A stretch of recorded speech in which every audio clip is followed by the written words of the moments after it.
Luca Nation, episode 674. Incredible run. It's getting to the point where we're bringing guests back for a second go round, and this is a guest every time we have on. Electric is the word that comes to mind. This episode is going to be electric. I mean, we've already bantered, chatted behind the scenes, and if it's anything like that, you guys are going to have a great time just for pure entertainment value. But I have a feeling that if you kind of listen between the lines, you really listen, maybe once, twice, or three times, you'll pick up some tidbits, some value from this episode. So without further ado, boxes or briefs? How much do you bench? I mean, important stuff. You know, you might not have to read right between the lines. He might just give you all the info up front. That's all I've accomplished in the hobbies. That's asking those questions. That's it. I've done nothing else, guys. You're wasting your time. Boxers. I think you bring a lot of joy and laughter to people. I'm going to be honest with you, man. Thank you. I appreciate all those kind words. I have a million of my questions. I know Cage does as well, but you were in Miami this weekend, F1, right? And you're someone that's able to spot trends or maybe the illusion of trends before they come. You know when something's real and lasting versus, hey, this is a pump, this is being manipulated by people, all that stuff. We'll talk about that on the tail end of the episode. But just like right off the bat, what was the experience like? Did you enjoy it? Did you have a good time? All right, so thanks for the introduction. First of all, thank you for having me on. I think record-breaking. I think 5th time I've been on here. The first time, he pronounced my name like Hodor. I thought he was insulting me. I never watched Game of Thrones. I don't know who Hodor is. I was like, who is this guy already insulting me? But then we became really, really like I really love you guys because you guys. I was the first one. My first time ever being on a podcast was with you guys. So. Anyways, you guys always special. Hobo, by the way. Enough emotional shit now. Let's get down to business.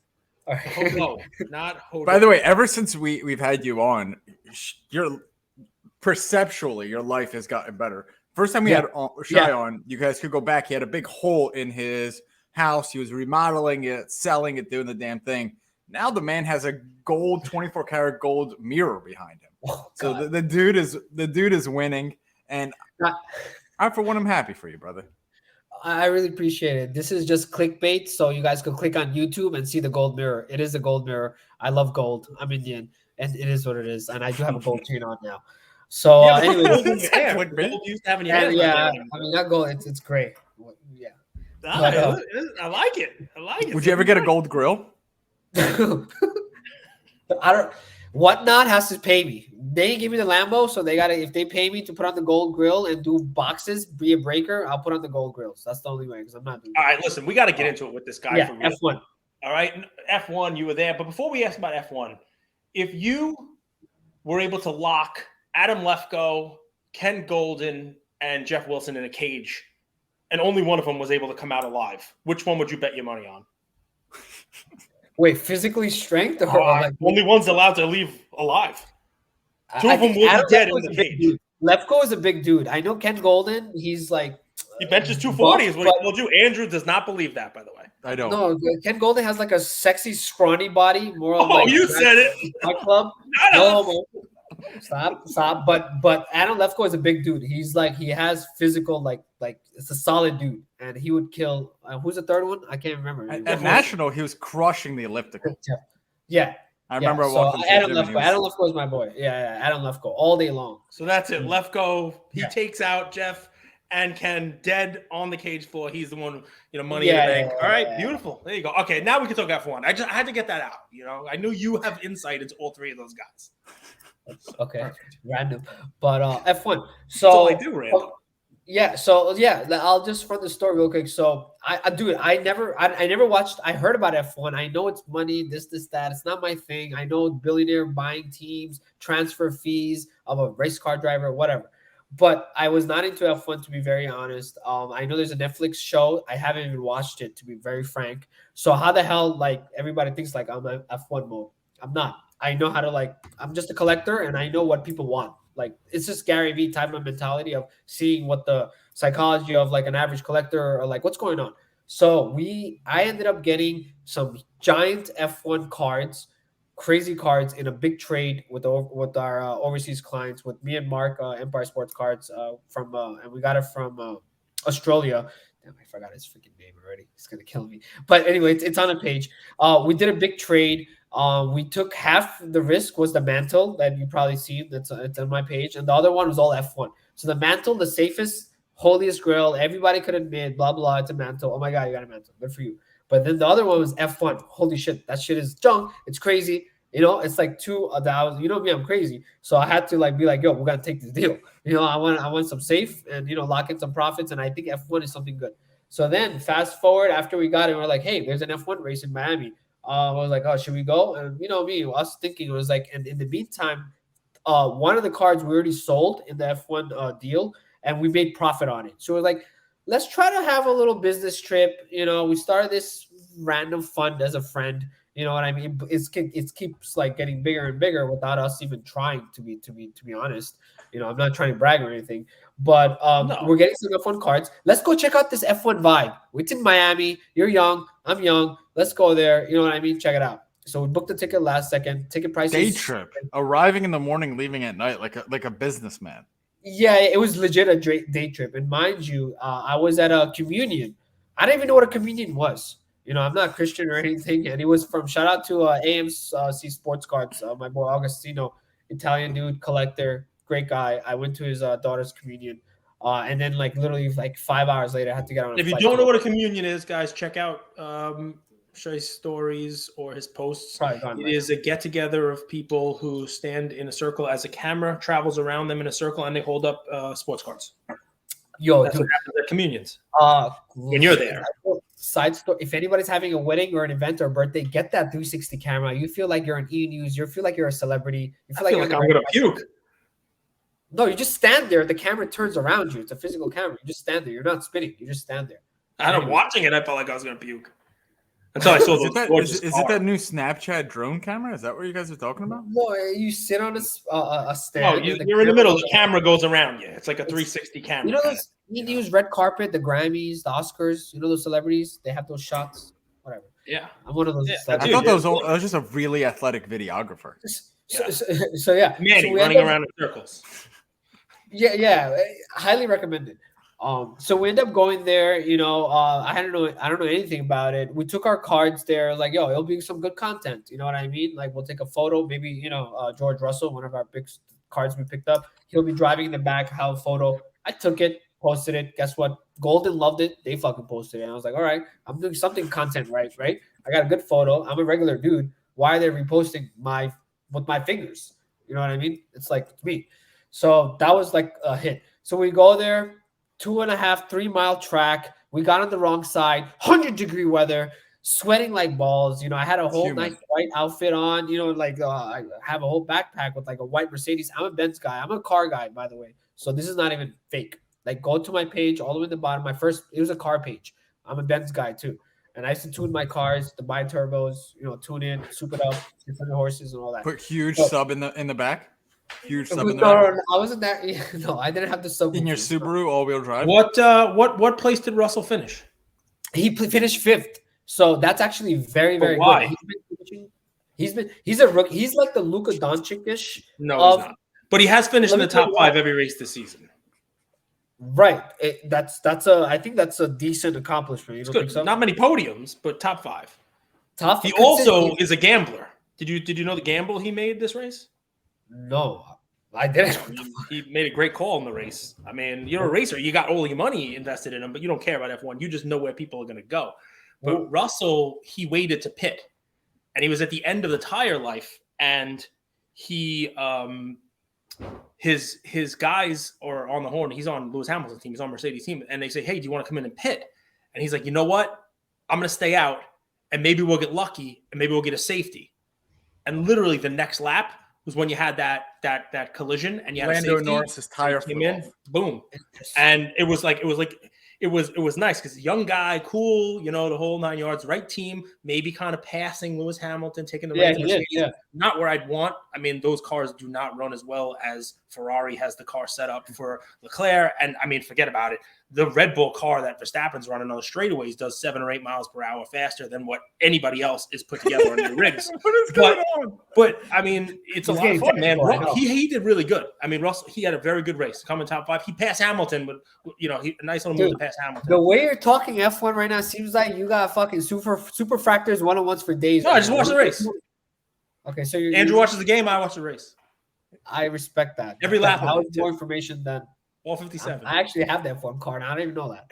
That's the type of guy you're dealing with right now. But with life is short, to my risk. That's it. If you can afford to take it, listen, it's not for everybody. Listen, guys, by the way, whoever's listening, we traded a Grail of Grails, so respected, for a mantle, half, and like a whole bunch of F1 nonsense. How do you know you're not buying at the top, Shay? How I know? Because well, let me continue my story with the F1 trip. That's what made me a conviction. Because I think my job here is you have a wealth of knowledge, but like with bowling, I need to provide guardrails so that we get to where we're trying to go. Yeah, you got to keep it. Bowling with guardrails is for children. Hayes like puts me off. You don't track. actually bowl with guardrails. Come on now. Come on.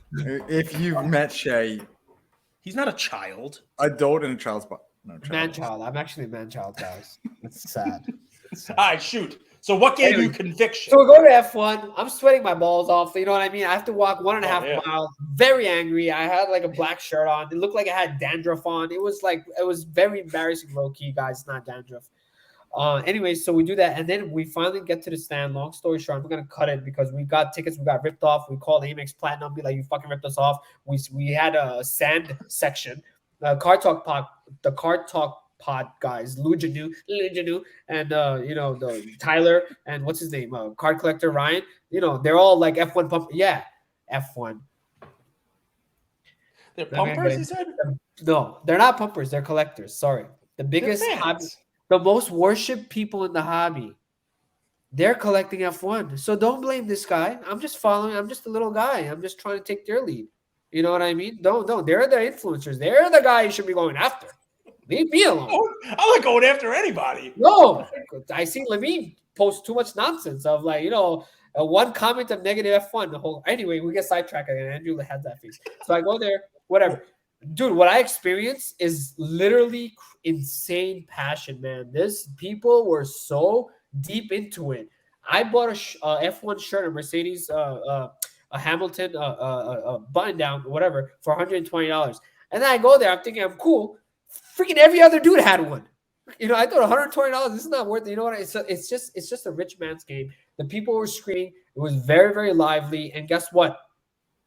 The guy that just posted, Jay Park, owner of Fitbit and Fitbit CEO. If you just go to his page, he bought the LeBron RPA for like $2 million, whatever. He bought the Pelly for $1.3 million. The guy's a billion, like whatever he is, big time. He's at F1. And guess what? A car, the F1 Hamilton just did $900K. So all this was going back in my head. I knew this information. So I was like, let me go to Miami, check it out. That's why I'm more of a believer, because I've seen the hype. I've seen what's going on. Jordan was there. Everybody was there. So that's why I have that's why conviction that you're not buying it. Cage, I'm surprised by your F1 knowledge. I'm surprised you didn't throw that Hamilton shirt off and buy one of the orange McLaren shirts. I'm a much cooler. Guy. Whole big fan section. No, I'm a genuine I like AMG, like Mercedes team. Like I had a CLS and all that stuff. I tuned it. Yeah. Listen, did you enjoy the experience, or did you enjoy the race? The worst part is my advice is try to get to your right section at the right time, because if you get off at the wrong entrance, you'll end up walking the whole track. This is not an NBA game, Madison Square Garden. Any entrance, you're fine. You're gonna get to your seat. This is a racetrack, guys. 4 miles, whatever, something ridiculous. Think about that. There's no Ubers inside of a racetrack, so you got to walk. And this is 100-degree Miami heat, and that was my only sad, angry part or whatever. But you can't blame that. It's like weather, and it is what it is. So that's Cage, I don't know or if you're following markets, but we're recording this. It's literally a bloodbath in crypto. Sure, I can only imagine what's going on. But here's my deal, right? So. Have you ever sat in bleacher creature at Yankee Stadium? You ever sit out in the bleachers? Yeah. Pretty passionate out there, right? Yeah, a little bit of different story, right? A little bit different money. But I mean, if it's passion that's going to get you conviction into investing, there are passionate fans in a lot of sports. There are passionate fans who watch rugby. There are passionate fans who watch Australian football. There are passionate fans who do all that stuff. And, you might tell me that's next. I'm going to get there next, right? I'll get in those cards next. But just because there's money in the sport, and just because DJ Khaled and another one, Dwayne Wade or Patrick Mahomes, it's not really Patrick Mahomes, are sitting there, on the track before the race starts, doesn't necessarily translate to long-standing hobby relevant. Yeah, because listen, towards the end of the day, I'm a collector, a card guy. So who the hell wants these F1 cards? You know what I mean? Like why? Because people forget the hobby is run by collectors. The end game is a collector. If the bigger the population of a collector that wants that card towards the end of the day, chances are that card's a strong card, upside. You know what I mean? It's like more of a safer card, like a legit card, because there's a group of real collectors feeding if they get it at a good price. And then you know how the market works, the bidding and all that. So this F1 stuff with the big numbers, and I saw the people there, it only takes one or two guys to change a market. And these are freaking billionaires, millionaires or whatever. They don't care if a card is 50,000, 80,000. For them, it's the same thing. To us, me, little guy, holy shit. I bought a card for 50, sold for 80. Oh my God. You know what I mean? Just hypothetical. There's obviously big deal for them. It's dropping a bucket. And that's the type of people that are in this sport. You know what I mean? You mentioned rugby. What else you mentioned? NASCAR. Australian football. NASCAR is huge. Cricket. They still haven't, for example, cricket. There's no real if Prism came out with a weird cricket set, I bet you would get some sort of pop. You know what I mean? At the short term. But do I believe cricket? There's Prism NASCAR. I like it. It's corny. Whatever. There's Prism but NASCAR. The stuff is real. There's Prism NASCAR. That never took off. No, nobody. That's the thing. The collectors of the NASCAR, the people that watch NASCAR are Americans. I don't want to start insulting people. They're like, they don't have the money. They're not as wealthy as the F1 viewer and deep people into it. You know what I'm saying? Like F1 is wealth doesn't necessarily mean someone who's buying cards. I mean, you said it yourself, right? The biggest card buyer, it's the Fitbit guy. Okay, great. It's one person. But, the people who are buying F1 cards are Lou, Ryan, and Tyler too. I mean, that's not Saudi princes. That's not, just because they are fans of the sport doesn't necessarily translate that it's going to be. I mean, that's the story, right? That's what people who are pushing the narrative on F1 cards are saying. The amount of money that's in the sport, it's got to come over to cards. But just because you have money doesn't mean you buy cards. Maybe they'll buy cars. You know what I mean? I like what you said there, Cage, by the way, pushing the narrative. I like that more than the word pumping, right? Because, and I'm curious, Shai, you were in the hobby 2012. Cage, you've been in the hobby. Has there always been a pushing the narrative type of vibe? Or absolutely not. No, there was no, I have to say this about, it's like we all know, like, look, Cage grew up collecting for a while. In 2012, 99, 2000s, look, we already know which cards were hot. Like, there's no, we already know what we wanted, and we tried to go after, get it. A lot of people wanted it. The price went up. You know what I mean? Now it's like, hey, you should buy this card. This is the narrative. That's a new thing with social media and the hobby influencers, all that, like influencing pricing. But guess what? It's a double-edged sword. I think that, like, if enough people listen to it, these influencers, they do, like, that's why they're called influencers, like influence. You know what I mean? They can influence a bigger guy that, like, just wants to look cool in this small community of us dorks. No offense, I'm dork. We're all dorks, Right. And they want the crazy rich guy wants to come here. It's like, yeah, I got the best one-on-one card. You know what I mean, Saga? Okay, it's going to create a comp. Doesn't matter. He paid for it. It's a sale. You could say the thesis of, like, he's being a douchey, whatever. Doesn't matter. It's a sale. So he bought it. He saw a card. That creates some sort of a ceiling of, like, a one-on-one. And then we, at least the hobby, can at least justify some of the prices of, like, okay, that one-on-one is that. Then out of 5, red is going to be somewhat this. We see the trends. You could put things together. So that's just the market we're in now. It's kind of sad, but you got. Well, I mean, listen, there's positives and negatives to it, right? I mean, listen, card values have gone up. People have made a lot of money in this, but it's because of, you hate NFTs, I'm certain, right? And, the people in cards are supposed to hate NFTs, but we saw the same thing happen, right? They were called communities, right? And people talked up their version of the PFP NFT. Oh, this one's the best. This one's the best. No, ours is better. Look at this lit community we have here. Mm-hmm. No, ours is the one you should be putting your money into. And look at all the great things we're doing and blah, blah, blah. It's for whatever reason, that was this cycle, right? But the problem, of course, is that in the event that it's inorganic, right?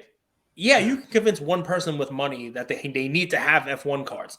But if that one person with money is like, whatever, it is what it is, I'll sell it, or I won't What talk makes it about organic or inorganic, Cage? Right? Like, I think organic means that there's true demand for something, true demand rather than demand that is fabricated. To use a line of Jordan I don't know. 90s inserts feel I don't so know. organic. People Well, talk about it, but it feels like there's a huge collector base. Yeah, but I'll tell you the line that Chris and Josh use. I don't know if it's their own statement. I know it's been attributed to Josh, but I think I've heard it elsewhere as well. But it's cards. We don't love cards because they're worth money. Cards are worth money because we love them, right? That's, to me, how I would define the organic nature of something, right? That it builds, right? It swells there. I have a connection to the card, right? That, and I think what happens with that is like the Michael Jordan rookie, right? People hate it. It's not rare. It's not gold. There's too many of them. It's not really rare. But I know there are enough people now who have made enough money in this hobby that will buy that at a certain price, right? That to me is organic, right? That if it falls, there will be people who come in and buy that because I know I'm one of them. Right? I own one, but if it comes down any further, where I'll buy another. You know what I mean? And I'm not the only one because I'm not rich, right? The F1 stuff, that could be the same. I don't want to judge F1. I have some F1 cards myself. I'm a Niki Lauda guy. So look that up. It's historical. He's a top 10 driver of all time. Great in the 70s. But so in any event, it's these other things, right? The things that I say are inorganic. Those have the ability to, when the house of cards that's propping them up falls, the whole thing kind of falls. It's kind of what we're seeing in NFTs. It's kind of what we're seeing, I don't know, crypto, but it's kind of what we're seeing in the crypto market right now in some cryptos, shit coins, you name it. So I guess what I'll say to Shai Vlogs, even though Andrew's going to yell at me, he doesn't vlog anymore, is this. He's back. Think about what you're buying and how long the story is you have to tell when you're trying to convince someone to sell it.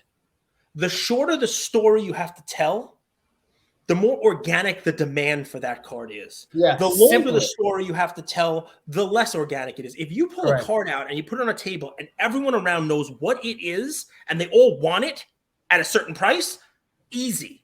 But if you pull a card on a table and you say, hey, this is a dual auto of these two guys. Yeah. By the way, only one's a sticker and one's on card. Do you know how many of these are done where there's both stickers on card and it's graded? And this one's an 8.5 and there's pop 7. And by the way, he signed this while he was holding a hot chocolate and he spilled it on his dick. And I mean, like the story has to be this whole fucking thing.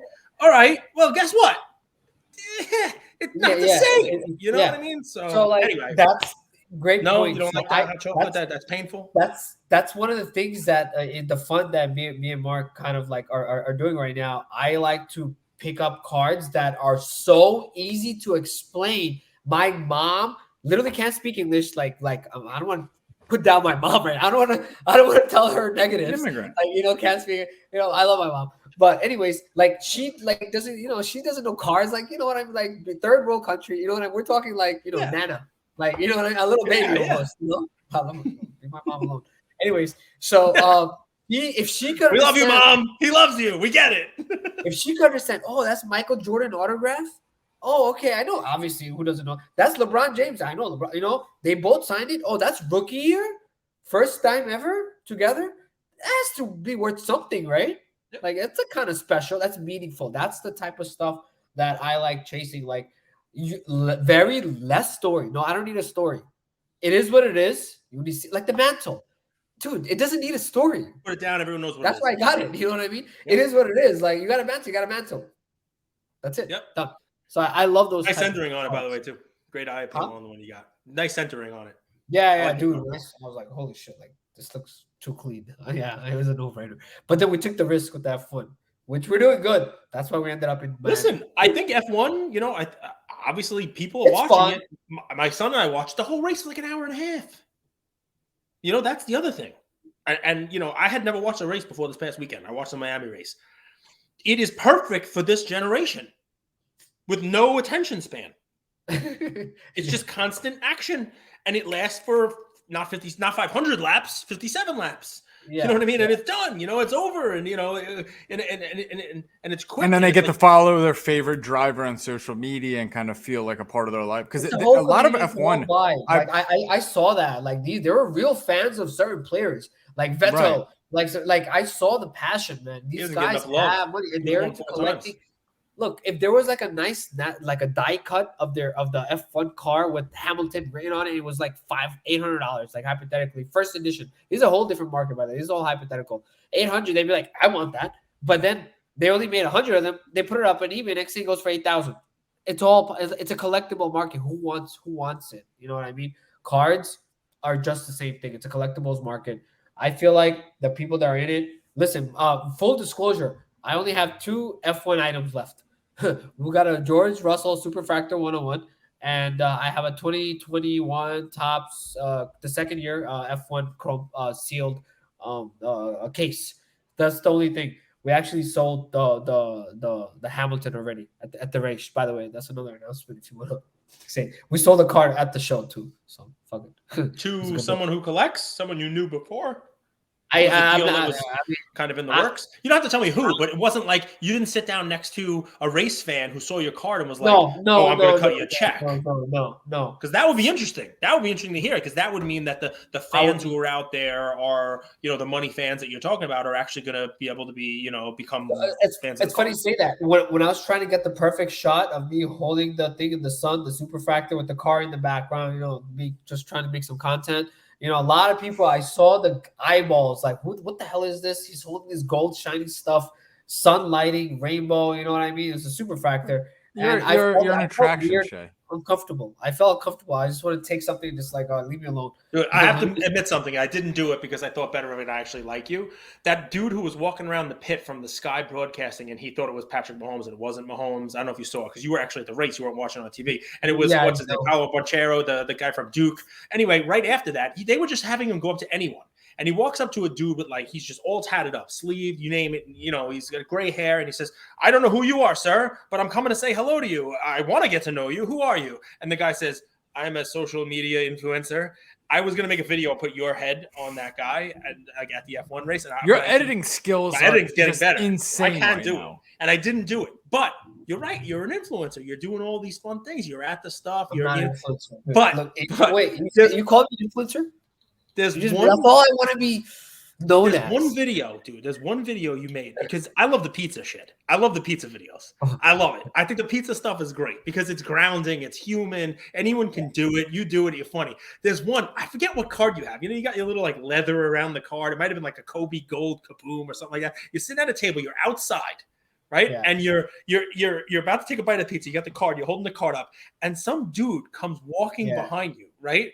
And I'm like, is this guy gonna steal the card? Like, I'm like, no, he's gotta be careful out there. Do you know which one I'm talking about? Yeah. I was at Bleecker Street. Because you give like a little look, like I did grab my card back closer sooner. I'm like, bro, like I'm taking too much chance just for some stupid content. Yo, I'm risking it all. Like, God forbid some bullshit happens with this card. Guess what? I don't have the card. I'm lost 100 bands. And the pizza wasn't even that good. For freaking content? Get out of here. All right, Andrew, what else you got? So I want to do a little market update because, I mean, yesterday we talked about lows, how, cards are hitting some low prices. Not every card, obviously, but also crypto. And here we have another day where there's a bloodbath. But the opposite is true, too. When crypto was at its highest, we saw people who'd made money with crypto buy cards, and as a result, card prices went up. What do you think, Shai? And then we'll go to Cage after. Like, what's your 12-month market view? Do you even care? Do you look at 12? Good question. This is somebody who's been around for a decade, has seen the ups and downs. That's a loaded, intense question. You can go anyway. So I'll try to stay kind of neutral, so your listeners can maybe kind of understand the value of how whatever. So look. Every market, it's look. I was a trader before stocks. I did that for a while. I burnt that. I got killed, dude. I was gonna ask, successful trader or trader? I lost it all, dude. I borrowed money from my dad. Lost. I don't want to. You told me this story. Yeah. Guys, go check the first episode. I don't want to say. 90% of traders lose money. It's actually a crazy thing because you think it's a coin. You think it's a coin flip, but it's actually not. No, 99.9% of day traders lose money. Like it's like a known fact if you Google it. Like that's how you're not Wall Street hotshot. You're not in Goldman Sachs with the first information, with the freaking highest technology, greatest servers. You can see the order flow coming in. Like BlackRock is gonna bid 300,000 shares of this. I see it already. It's coming in. Let me freaking buy 1,000 shares. And guess what? You're probably gonna make money. You know what I mean? Like it's like that's trading ahead, and it's illegal. It's a violation of the 34 Act. It happens. Yeah. Front running. It's not that, actually. It's called front running, I guess, right? Front running is illegal technically. That's what I kind of described what just happened. But I know it goes on. Whatever. Don't question me what I know. But anyways, he's like, don't question me. Don't question me that. So when I was told by the Securities Exchange Commission that I couldn't trade ahead of BlackRock, I decided I would come to the hobby because there is no insider trading rules, and it's the Wild West. So I decided that guess what? The hobbies and no one trusts with information anyway. The hobby is unregulated. It's a wild west situation. That's why, you guys, you have to be very careful with the influence. That's why I see certain influencers that get so much hate. I'm not gonna name names. There's no reason. You don't have to do that. Some people have big followings. They're like, dude, you're deceiving, telling you talking about you, Goldberg. I understand because unregulated. You can do whatever you want. Nobody has to say what they're holding, disclose. Like a CNBC analyst. I'll tell you what I'm holding right now. But it's just because you're handsome. You're packing. Right, I know you're packing. You're packing big, Paige. And I know you're good. You're good. Big strong man. Okay, so markets. So every single market, even in stocks, there's always things that are going up and there's always things going down. Hobby, real estate, there's always markets hot, like even down market going up, going down. Interest rates could be at 20%, whatever. I'm being hypothetical. But cards, same thing. There's always cards making new freaking highs, and there was always cards that are like collapsing. So what does that mean? I guess it's a stock pickers market it's a card pickers market. Choose the right card, believe in it. Like it has to be meaningful. Yes, it's so easy to set, but you have to have a lot of like longevity in the hobby, or like, you got to kind of know like how the history works, who wants what experience. Thank you. That's the word I was looking for. Then you can kind of get a better a conviction of, that card, I know is going lower. I'm catching a falling knife, but you know what I mean? This card, like this player, blah, blah, the set, I already know it. Like I know what it did. I see other players, you just get better at it. So like, that's where I'm at right now. Like, yes, the card market I've seen go like, card porn, the meme, card ladder posting, markets dying, or like indexes dying. Guess what? In that index that's going from the top left to the bottom right, like going down, there's a card in that group of cards that's going up, but the balance is like negative. So you got to choose the right card. We talked about this a little bit yesterday. So like in a bull market, everything's going up. You could kind of close your eyes, throw a dart, and be right. When a market's going down, is someone stealing your Lambo? Dude, people in Florida have like these huge mufflers and they like love loud cars. I don't get it. But in a down market, it kind of takes everything with it temporarily.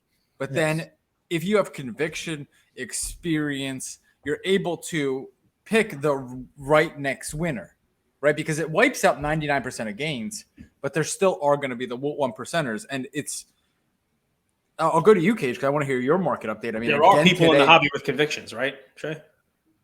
Yeah. No, there's a lot of like some items, like what I explained earlier, like I'm not trying to like pump, push or anything, but like something that's so easily understandable, like it is what it is, like what Cage said earlier, like you don't need a story to sell this. It is what it is. Those are the cards. Guess what? History is even proving it. Like 100-year history of the hobby, it's gonna continue to work. You know what I mean? So that's just like, and guess what? Here's another thing. A lot of viewers they're the small time guys. They can't afford those. I don't need explanation cards because they're big cards. Generally, hypothetically speaking, they're big. They're easily, when something's so easily explainable, everybody wants it. Everybody knows it. It's expensive. Little guys can't get it. What do you do with that? You try to somehow use your knowledge, look at that card. If there is something even similar, parallel remotely to it that may be undervalued, you got to put in the work, do the research, look at it, put things together, and have a conviction like, like I'm just making the purple ice. This out of 99 does that, and then like the blue out of 49 is this. But the prices are like but this player is good. Like plug in, use your brain. Plug in if you're deeply into the hobby. This is what I mean. This is what I do literally every day because I have to start valuing random F1 cards. I don't even know shit about. But how do I do that? How do I agree to a 6-figure deal, picking up like well over 50K in F1 cars? I never even watched the Netflix stuff that everyone's talking about. Like I should have at least watched that, right? I had no conviction. Why? Because I can look at a card, a set, a player, where he's at. Is he a GOAT? Lewis Hamilton, Jordan. You know what I mean? Like easy comparisons, and then use the set, the numbering, the grade, and then use that like what I'm expert in basketball, and just combine it. So what worries me about that, right? But I mean, you if you can. If you stayed with us through this train wreck for 35 minutes, which I'm loving every second of, oh my god! But somehow for the last 2 minutes, he snuck some Ritalin, and I didn't see it. He did it off camera, and he was coherent and gave some really good advice. Man, he really did. Think about that because he's joking, Shai. Of course, I'm joking, dude. I love you. Well, but here's the deal, right? So many people have reached out to us and asked us this exact question. Hey, a couple years ago when I came in the hobby, I was able to buy raw, grade. I was able to flip. I was able to buy things. I was able to, to build up my stack of chips and color up. And we talked about that for the first whole year of our podcast, basically, right? But then, all the influencers, all the talking heads, they come in and they say, well, what you got to do now is buy low numbered, buy gold, buy those grails. Well, if the only thing out there to buy are, low number gold Michael Jordan and LeBron cards, well, guess what? 99.9% of the people listening right now can't do it. But what you just did, you give great advice. Hey, guys, go back and listen to it for a couple minutes. Appreciate there's a way to navigate in any price range, right? And he started off, I was going to call him out on it and be like, well, use your mind, like you put in the research, right? But then if you just left it there, I would say, well, what the hell does that mean? You're telling people but you have partners, you have money, you have, a bankroll, you have all this stuff. A lot of people don't, but you gave them now we're not talking about purple ice versus what you're saying is, all right, look at the comps. If you're a football guy and you want Justin Herbert or Joe Burrow, be an expert in the market, right? Like Andrew talks about this all the time. There are people who just trade in one specific sector of the market, and they are able to navigate that sector because they become experts in it, right? They trade only a couple of stocks. They cover a certain couple of stocks. So maybe if you're football is your thing, maybe you got, Mac Jones, maybe you got Burrow, Herbert, and maybe one other person. Their market like crazy. And you look at the parallels, and maybe over time you look at the charts, and the optic hollow was trading at 1/3 of the silver. But now, because of the crazy way the market has done, the optic hollow has started to fall, and it's now 1/5 of the silver. But maybe you start buying those optic hollows, figuring, all right, when the season comes, what traditionally was a 1-to-3 ratio, we'll get back to that. And you can sell those optic hollows at a profit because they've now come back to the range they're supposed to be at. Yeah. This, by the way, it's great advice. I love it. And you're right. Look at the ones that are out of 25. Look at the ones out of 49. Look at the ones that are trading the whole deal. This does not make you an asshole if you do this. This does not make you bad for the hobby. This does not make you a jerk off, right? It means you are having fun. You are trying to make some money in this. You're not a collector, but I still love you. Shai still loves you. Andrew still loves you. That does not mean, yeah. Are you a gut investor? Do you listen to your gut, or do you look at numbers and figures? So it depends on what we're looking at. So we do a show every week for Collectible, right? And you know how I do it, right? We look at the data. We look at the charts. I look at the last 4 months of trading. I get a price on close every Friday, right? I see where it's going. I look at the chart. You name it. I see what happened last week. Did you hurt yourself, pal? No. Continue talking. Okay, I don't know. You just like fell off the table there. Anyway, would work with you one. Yeah. So up and down, I look at the chart without looking at what the card is. Okay. That's how I do our Sunday thing. I don't know if it's a Mantle or if it's a Gleyber Torres. I don't know if it's a LeBron or it's Seager. I don't know until after I look at the chart and I do an analysis and say, okay, this one, there must have been a liquidity event on this one. Somebody oversold. There's an overreaction to something here. There's something going on. Okay. And then I look at the card and I say, oh, this is Kevin Durant. I understand why it's down 20% this week because he just got exited from the playoffs. And then we can talk about it and say, is it going to go down more? Is that an overreaction and it's going to go back up? So on that particular type of research, I would say I look at the technicals, not the gut. I throw some gut into it after when I try to evaluate the technicals, but I believe it's a combination of both. It's like managing baseball. You can't be all sabermetrics. You can't be all data analytics. You still have to go with who you think is the hot bat, right? You have to have a nice combination of the two, I think. Are you a gut investor or a numbers guy?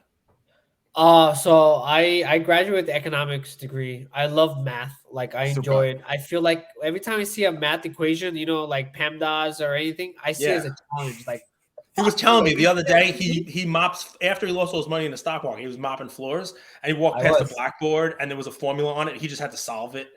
And he was telling me this is not that I was a waiter. I was working in the hotel industry with the Saudi Arabian princes for a while, for about like 3-4 years on and off at the Waldorf. Of course you were. And obviously I have proof. So was Andrew. Whoever want to come with anything I say. Did you see that show on Netflix, Inventing Andrew? It was great, man. He's like a fake German heir. No? He doesn't. He's not invested in Netflix. He doesn't watch Netflix. F1 or I do. I watch the Tinder Swindler. You know what I mean? That's Andrew too. Tinder Swindler and Anna and Inventing Anna. Oh, Inventing. That's what you just said. I'm so stupid. I thought it was a dude. Like, yes, of course I saw, man. Give that guy a prize. I do not have time for this. Okay, come on. There we go. Inventing Andrew. I changed it a little. Look, you threw me off. I was like, I could have sworn. See, Cage, you got to stop with this right now. Just trying to make me look stupid. No, it's impossible to do, dude. You had great advice. You had great advice. You did good. No, that's impossible. Yes, Inventing Anna and so you're an economy guy. You like the economics, micro, macro, economics. Get back on. No. So that's a good point. I actually like my expertise, whatever you want to call it, was in macro, not the micro, like macro. I'm a macro guy. Come on, I'm larger than life, right? Everything is macro on me. Anyways, so you called me a flipper earlier, right? Like you said that, like, hey, blah blah blah. Yeah, that's what you said. I saw. So look, I'll give you an example. Because I want to be perceived a certain way. This is not bullshit. Like I'm not a Gary V boy. You know what I mean? That's what the guy that hit me up in the pot thingy, like, just off the record. Don't forget us. Is that such a bad thing to be a Gary V disciple? I'm sorry? Is it such a bad thing to be a Gary V disciple? He has a bad stigma. Like, it is what the hobby world, he's not the most loved. It is what it is. I like him. I like him for certain reasons. And I see why, and I'm neutral enough to see why true OG collectors like myself would be like, get the F out of here. Like, we don't need this shit. You know what I mean? Like, get at it. But I do see why he's very important, what he did for the hobby. I respect it. And I think he did do a lot. It's a fact. It's legit a fact. Anyways, look at this card. Got this Jordan Final Floor Auto. Spinatron is selling the 101 crackhead version of this on Golden right now. It's already at $200,000. This is the baby version. You know what I mean? Hand numbered out of 23. I bought this for $1,200 in 2012. Dallas, about a year ago, not even kidding, dude offered me 50 bands. I was like being a girl, like knees shaking. I was like, you know what? I kind of just like the card. Let me think about it later. Like being a little bitch. For the record, my knees shake when I do deals too. So now this girl, card guy, is lower than that. But do I really care? What do you identify as? I don't care. You really don't care? I don't care. No, because I actually like the card. This is what I mean. Picking and choosing cards. Remember earlier we were talking about that every market. 2012, this card is $1,200. Highest comp at that time. Me spending $1,000 plus 4 figures on a card. Beyond crazy, shook out of my mind. Am I stupid or what? Perfect, bold, blue auto, whatever. You know what? It's a Jordan auto, 99 game use, whatever. Great card. You know what I mean? And guess what? It got vindicated. I just put it away, and now it's worth considerably more. Yes, it was worth way more about a year ago. When the Michael Jordan hype, what is that called? Yeah, the Last Dance. Like, yeah, around that. It was worth. That's when I got stupid offers. I was like, I'm content. Cage, I like my life. What's the longest you've ever held the card, Cage? I'm sorry? You broke up. I mean, I have anybody can look at my page. The Ruths and Gehrigs I have are in PSA holders that are so old that I think PSA would deny that they ever actually graded something that looked like that. 20? I definitely more than 20 years. Like my 33 Gaudis are definitely I've had more than 2 decades. Definitely. Oh yeah, I was asking because in your collection for 20 plus years. I bought the first one that I bought was the 181 PSA 4, and I paid about $1,000 for it. What is that roughly worth now? Just hypothetically. I don't even know. Honestly, 20 to 30. I haven't even looked. Honestly, I haven't even looked. You don't even care. Like you're like content. Yeah, I like, haven't like, looked. Someone would have to really come in and if I had a show, which sometimes I bring those out with me, someone would have to really like if it's worth 20, 30, someone would have to say, I need to have that card. It's the greatest thing I've ever seen. I'll give you $65,000 or $80,000, right? Like some number that's so absurd, I would probably take just because I would go and get myself another one. You know what I mean? Without a lighthouse label, forget about it.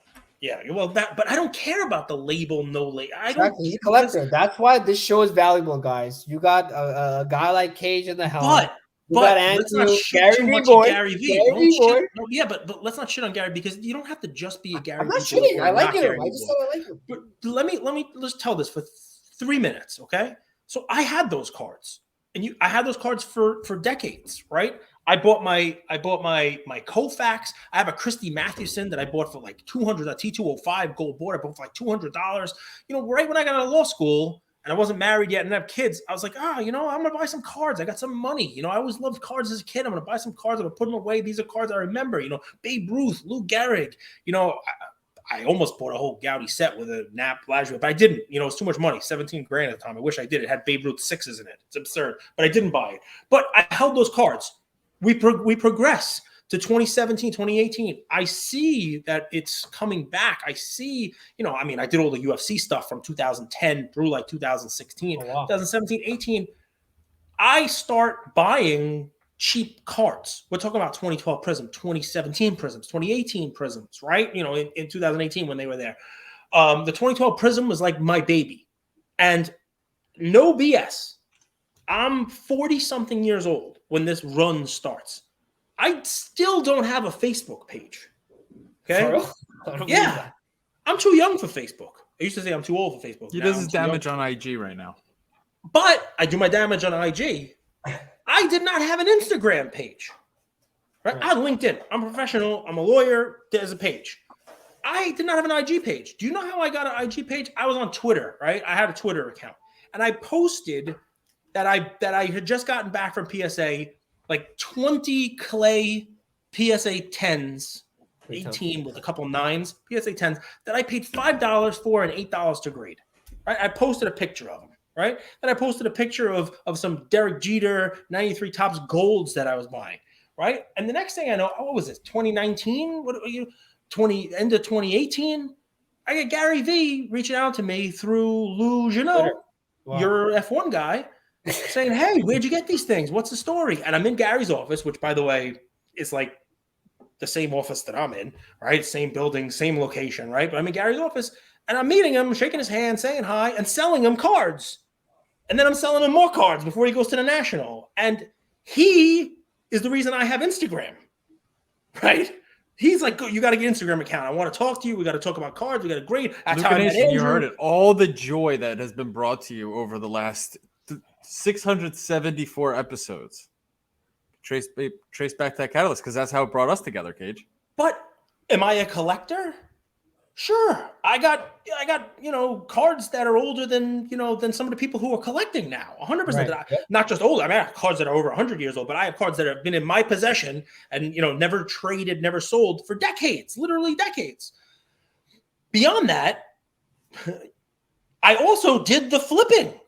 I flip cards, right? I bought low and sold high. I bought raw and graded, and that allowed me to add more cards to my collection. Right. What was the shortest period of time you've ever held the card? What'd you say? What was the shortest period of time you've ever held the card? 1 week. Oh, don't ask me that question. I mean, unless you're talking about like buying and selling at a show. I mean, Ian and I did a dollar challenge the other day, and a card was gone three minutes later. But as far as like an actual card, like investment card, the whole deal, I bought a Jim Brown PSA 8 rookie. His Topps rookie, and I paid $5,700 for it on eBay. And it was the week before the National. And I brought it with me to Gary when I was, when he was looking for cards for the National, and he bought it for me for $7,500 a week after. So I was fine paying 57 and he was fine paying 7,500. It's worth significantly more than that now. But it's funny because I sold a bunch of Jeter Topps Gold.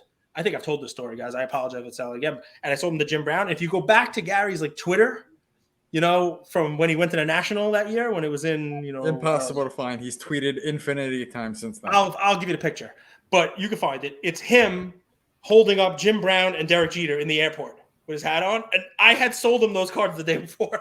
So anyway, I now have more cards. I have cards for my PC that I'll never sell because of that, because of the flipping, because of the new blood, the new way of doing it in there. Yeah, but like there's this weird stigma. It's kind of like literally annoying. Like, oh my God, you're a collector. Are you selling? Like, I think, look, I had a card that I posted on my page, and then I posted on my story sold, and people were like, wow, that was fast. I had like a bunch of DMs, like, it's like a crime. It's not my PC player. You know what I mean? Like, you know what you like. Everybody knows what they like, and guess what? I am using this F1, to be honest. I'm new to F1. I'm going to use the market, use my knowledge, and how I navigated the hobby, use what I am. This entrepreneurship. This is literally entrepreneurship. Like, you can't even blame anybody for doing this anymore, to be honest, because if you're a true, genuine collector, you have real experience and you have proof. Like, I have this card proof because everybody, the hobby is so cynical. They gotta like grill you left and right. So I have more than enough proof. You know what I mean? I have receipts. I have a feeling the hobby, our audience, is gonna send you some love after this episode. That's just my intuition. I don't know, dude. You know what I mean? I'm crazy. I'm scared. We have an awesome community. We're very supportive of the guests. I don't know. Dude. You guys get me big. I swear to God, I will throw you whatever party you want, whatever card you want. I'm too generous. You gotta go down to Florida. You need somebody to get you big. That's Andrew's job. I'm not touching it.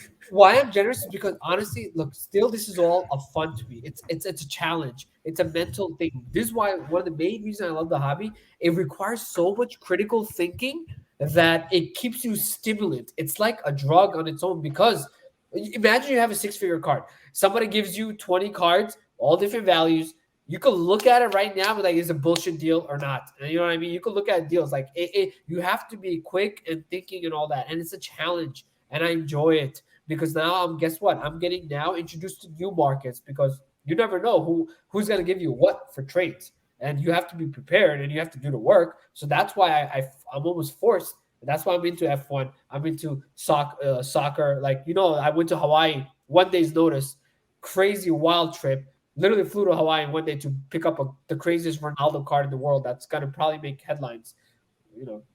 God bless. Or I say inshallah in Islam. Oh shit, that's gonna probably create religion stuff. I don't want that. Anyways, I'm happy. No, dude, headlines where? Like Wall Street Journal?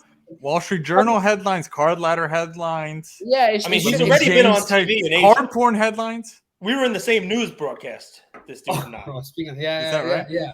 I want to touch on something, because I think your true gift, and sometimes we take it for granted. We think, just buy this card.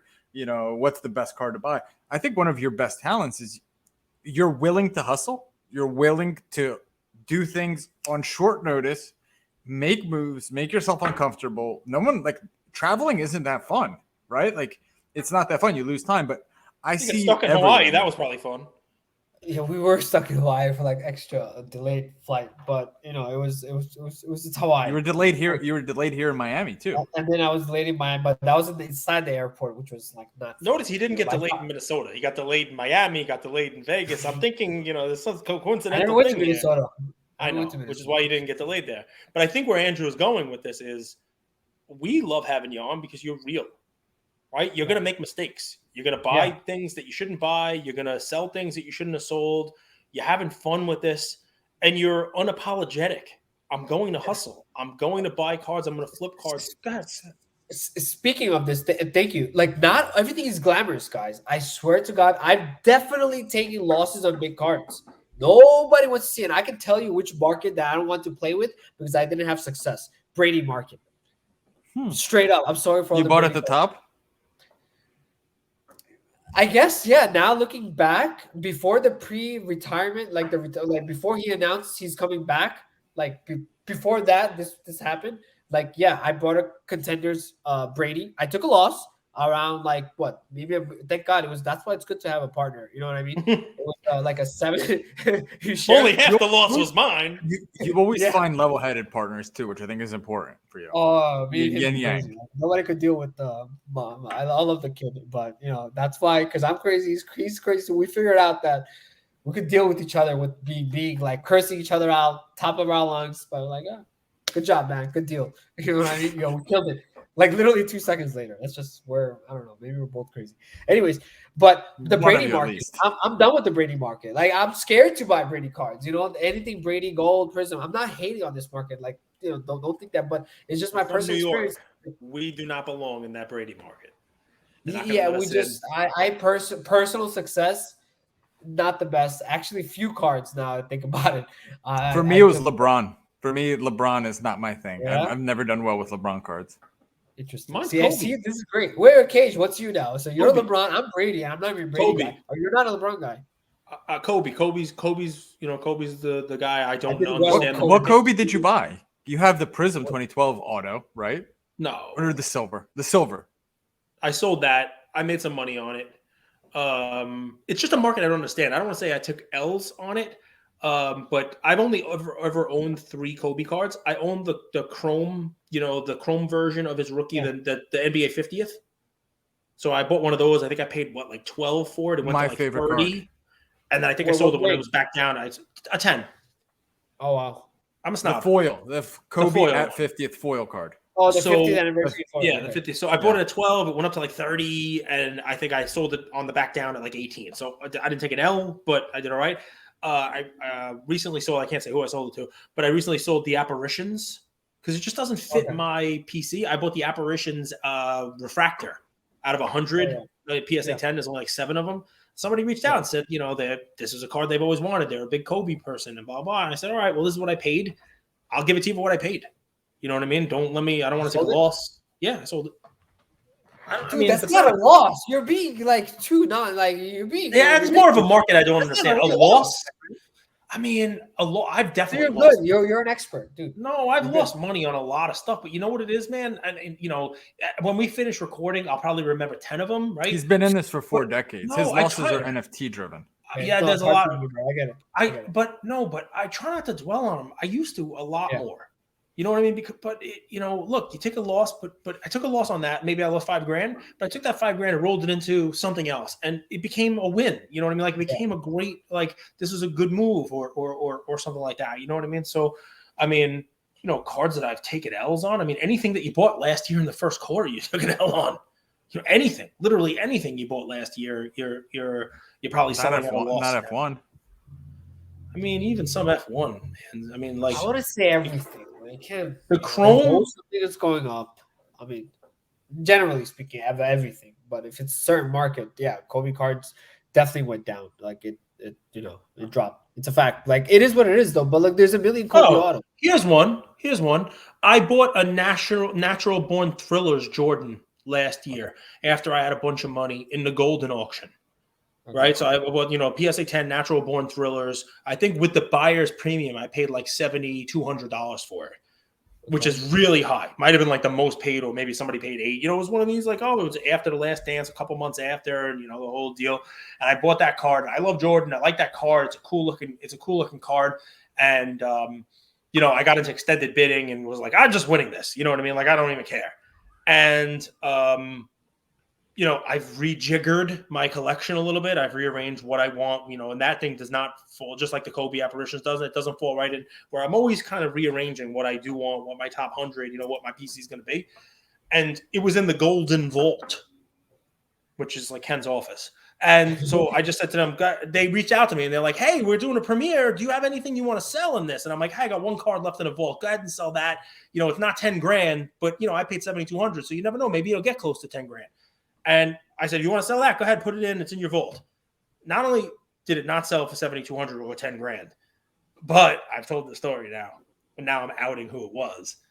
But not only did it sell for like 4 and change, 5 with the buyer's premium, I think, but they took the whole buyer's premium and also charged me an extra 5% like commission on top of Yeah. the BP, because I didn't do it was one of these, like, my guy reached out and was like, hey, you got anything? I'm like, yeah, go ahead, sell this. And it was done. Yeah. There was no like deal, no signature. I know that's part of the deals. It's on me. It's my mistake. But that's an L. I wound up losing like 50% of the value on that. Like, I mean, I paid 7,200. I probably got back about four. No, I'm talking about real losses, Cage, like 10K plus. $3,000 minimum. Come on, $3,000. Like, is- dude, you have like a six-figure cards. I don't You're get out charging- of bed for 3K Yeah, losses. but Cage. handsome, This is right? what I have Shai's six-figure thinking. cards, but before a year or two ago, the biggest card I ever purchased with cash was a 14.4 purchase at Heritage that I had to put on a 4-month payment plan. Like, I wasn't buying cards that were this much money. I don't have it like you, man. I got gold mirrors that I look in and ask who's the fairest all the time. That watch you got on your wrist, I mean, that'll buy food for a small country for a month. I don't have that kind of stuff. I've built up with it thanks to Gary and thanks to flipping and all that other fun stuff. So I don't really have. I have some cards, trust me, I do. But that 14.4 card, I sold for 85. That's a different story, right? I mean, that's 6,000 is good money. That's a decent. In the real world, dude, you could really make a difference. And certain people's, depending on the income bracket, that's a wow. You know what I mean? I get it. It's a lot. We take it big as stuff. a joke. I mean, I took a couple $1,000 hit on a Joe Jackson card that I bought for $24,000. It wasn't the right Joe Jackson card, shoeless Joe Jackson. I lost a few grand on that one. I sold it about a year after. The reason I bought it was because I expected a lot of news around the Field of Dreams game to be like Black Sox driven, and then it got canceled. You remember that because of COVID? And I sold that one at a loss. And that, but even those losses there, I mean, it's cliche, right? Ali, right? I don't lose. I either win or I learn. Even that I learned, right? When I came into this and I started dropping money on stuff, I was buying Yogi Berra rookies. I was buying Joe Jackson. Who the hell cares about any of those guys? You know what I mean? Yeah. Only old me, who's like a baseball guy and romanticizes about the Field of Dreams and how baseball is awesome and it's America and the whole deal. But you know what? There's no market for it. So if there's enough of old use, then there is a market. But unfortunately, there isn't enough of old cages. No, everybody is at F1. Everybody's watching races until next year when they're watching highlight. Listen, there's an old saying, the market can be irrational longer than you can stay solvent. So, like, you have to use whatever the market is in front of you. If you have, like, you're passionate about it, you really want it, whatever the case, I don't care. Flipper, investor, collecting, doesn't matter. Like, if you're in the hobby, whatever the market is given to you, don't fight it. Do not fight the market. Like, the market is the market. It's the true market. Auctions, this real value. Use that data to, like, your advantage, and you can. If you really like put into work, like what we talked about earlier, and put in the research, you can do well. You can find opportunities all day long. You're like a hobby Forrest Gump, right? The market is what the market does. It's like stupid is what stupid does. I love it, and you're right? I'm dumbing it down a little bit, but you're 100% Shai doesn't know if you're complimenting him or making fun of him. I'm complimenting you, and here's why, right? Because someone like me, who will pour over data and say, this does not make sense. This is not organic. This is correct. How many times have I fought it? I fought soccer. I fought F1. I said, this is not real. This is baloney. Yeah. These wrestling cards. How could this be? How could this? But you know what? You're right. Even if it's irrational, the market is what the market is. Exactly. And it's even smarter to say the market can stay irrational longer than you can stay solvent. Because I can be standing in front of the train yelling, this is not going to hit me. This is not going to hit me, but it's going to come hit me, right? I mean, that's yeah. Like you could stay in front of the train holding this, like Yogi Berra card. This is 50,000. I paid 40. It's 50, but the comps are like 20K all day. You'll get hit by it. What you could do is actually be like, you sell that. You get into something else. Like, you know what I mean? Like, yes, you have to make these decisions. That's if you're a trader, but if you're a collector, you don't give a flying F. If you like that Yogi Berra, you bought it for 20, went up to 50, it's at 30, trying to get it. Doesn't matter. You don't give a I'm here to say it's okay to be a little bit of both. Yeah. You are. Enjoy. Right? Enjoy that. Would you agree? Would you agree that a lot of the hobby is competitive? Of course. Oh, look, I just started entering this. I don't think anybody. It's I don't think anybody likes to lose money. No, I don't even think it's about like the 3,000 or 300,000. I don't think anybody enjoys losing. I don't. And prove me Actually, wrong. I'll counter you. I'll play that. One time I took a loss on a card. I was so happy because the loss wasn't as big. You get All it? right, so think there's you've agreed levels with to it. Imagine So- you have Many 10 subtle cards, levels right? of dirty laundry. I get it. Imagine you have Shay. 10 card. The comps are 5, but you got it in trade values A7. Somebody valued at 7K because maybe it's trending, whatever they want to do, because maybe they like them. It's a win for me. 3K loss is a win. Agreed. I should get rid of my Bradley move Beal. Shay, one of the most popular, maybe the most popular podcast for a while was Hobby Update. Oh. And I would love for our fans to know, can you shed a little bit of if that would ever come back? And if not, what was 11, 12 episodes just straight fire? And, they say styles make fights. You and Putnam, you guys have interesting styles that complement each other. Could you share some thoughts on what happened? If that's ever coming back, will there ever be another Shai podcast content, like anything like that? All right. So, long story short. Sure, story Oh. long. Don't betray any confidences or anything. There's no peer pressure here.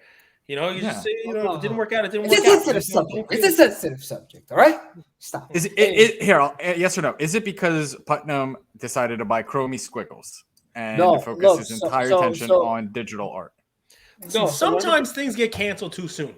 Anybody ever see the show Freaks and Geeks? Yeah. That's an awesome it's show, childish. right? Good show. But it got so canceled, early. right? Real early. And, now Everybody everybody loved it, tries to imitate that. And those stars have gone on to a million other shows. It happens sometimes. Yeah. Things don't work out. Things get canceled a little too early. Bottom line, I won't even go that deep. Put him, my partner Max, smart guy, like very, very intelligent man, obviously with his success that he had. And he went into NFT when the podcast we had was going strong, and we're getting literally sponsorship. The last episode before he was canceled was we have a huge announcement, and the announcement was like, we just got sponsored. You know what I mean? Like exciting, blah blah blah. And that was the last. We never did that episode because we canceled the show. That's the move. Get still have the sponsored. Cancel the show, and then start another show with another name. I have no shortage of paper company names. Yeah, That's the office, by the way. He got involved in like NFTs really good. He did extremely well. Bought the CryptoPunk at amazing levels. $3. This is like a while back. He did very well. You know what I mean? And I know. And then he was also trading the NFT market like when he was hot, like a year ago. Like random things would come up. You could buy it. You could overnight. You could have it listed. I don't know how that works. OpenSea. It just thinks he was killing it. Good for him. And I'm a card guy. I'm not into NFTs. I don't like NFTs. Just not my thing. I don't even want to even try it. It's just really stick to what you're good at. I like cards. I'm good at it. I'm happy about it and I enjoy it. Brings me mental peace, like all the whole 9 yards.